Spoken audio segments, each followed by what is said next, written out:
Good morning. तर आता इथे 4:30 वाजलेले आहेत आणि मी आता उठली. मी चालले पुण्याला. माझं थोडंसं पर्सनल काम आहे आणि ह्यांना पण भेटायचं आहे. माझ्याबरोबर जाणार आहे जिजाला घेऊन चालले, कारण तिलासुद्धा पुण्याला जायची खूप इच्छा होती. का जायचं हे पुढे तुम्हाला व्हिडिओमध्ये समजेलच. तर आता मी आवरून घेते. यांच्यासाठी आता चाललीच आहे, तर म्हटलं डब्बा घेऊन जाऊ म्हणून मी यांच्यासाठी पिवळ्या मटकीचा भात बनवला आहे. तर रेसिपी मी थोडक्यात शेअर केलेली आहे.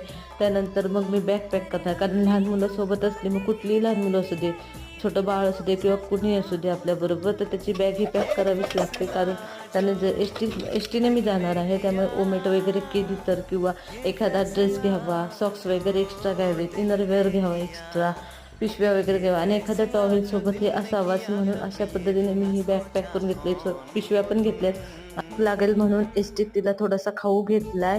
ही मी सगळी तयारी जी आहे ती आदल्या दिवशीच करून घेतली, म्हणजे नंतर प्रॉब्लेम येत नाही. यावर तुमचं काय मत आहे हे कमेंट करून नक्की कळवा.